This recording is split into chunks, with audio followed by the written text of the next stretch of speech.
this happened. My older cousin Daniel, about 13, and I were playing hide and seek outside in my grandmother's yard.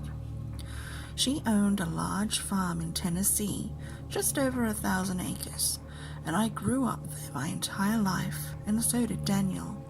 So it was nothing for us to wander off and play in areas that probably weren't very safe for the average kid, but we knew the property like the back of our hand. It just so happened that the day before this happened, a lot of trees were cut down to make room for a new mobile home by the roadside that she intended to rent out for extra income. Daniel and I naturally gravitated toward this new unfamiliar landscape to play because it was something new to explore.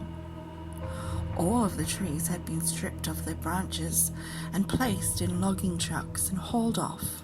The branches, however, were all piled in a tangled mess about 50 feet wide and 12 to 15 feet tall.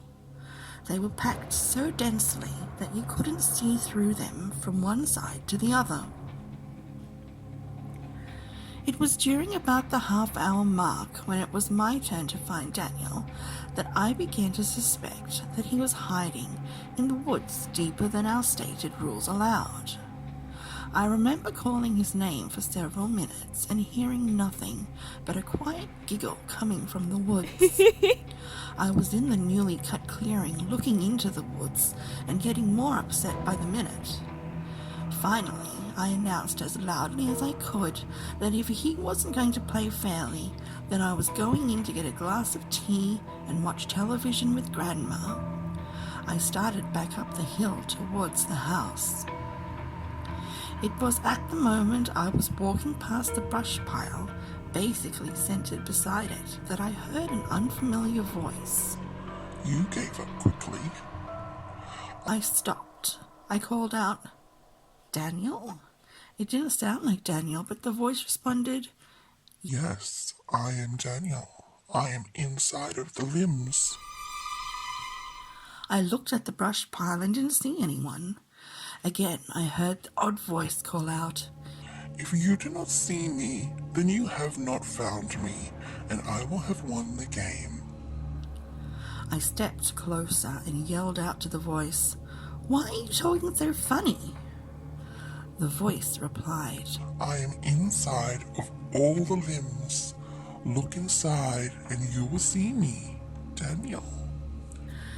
Something felt really strange about the way this guy was talking, but 11-year-old me just rationalized it, thinking maybe his voice sounds different behind the shrubbery, and he sounds like he's talking funny because his voice sounds different. I stepped up to the edge of the brush pile and pulled the branches apart to look inside, and there was Daniel. His head was turned toward the top of the hill, but his body was facing me. I yelled out, "Got you!" His head shifted toward me, and he had the single most disgusting smile I've ever seen to this very day. Imagine if someone has the absolute worst of intentions and they're trying to hide behind a fake, innocent smile to gain your trust, but they couldn't help their glee with the thought that they may have fooled you. That's the best way I can describe the smile. I was so shocked by this wicked facial expression on my cousin's face that I froze in place.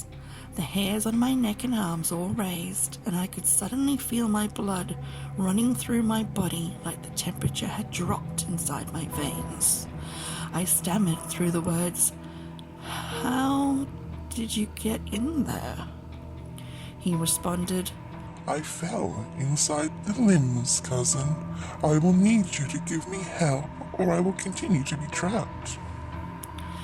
I didn't notice this time how oddly he phrased his sentences, and it only occurred to me afterward that his lips were not moving when he spoke. He never changed his face from the twisted, unnerving smile.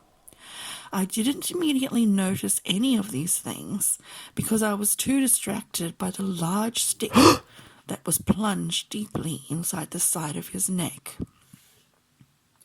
I noticed in that moment that he had a slow, steady, trickling stream of blood flowing from the half-dollar-sized stick in his neck and down across his right shoulder and down his chest.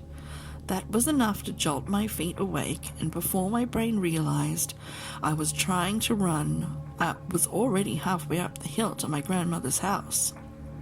When I burst through the door to my grandmother's living room, Daniel was curled up in a ball on the couch and crying hysterically.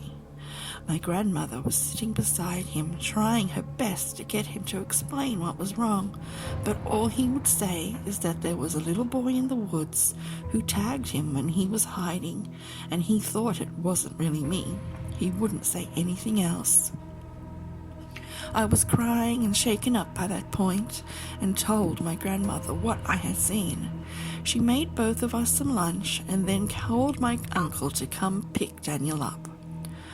I stayed at my grandmother's house that night, and I bet she asked me what happened 100 times. She asked so many questions, it was as if she was committing it to the memory. I remember being relieved that she believed me, but at the same time, I just wanted her to tell me it was all in my imagination and help me forget about it.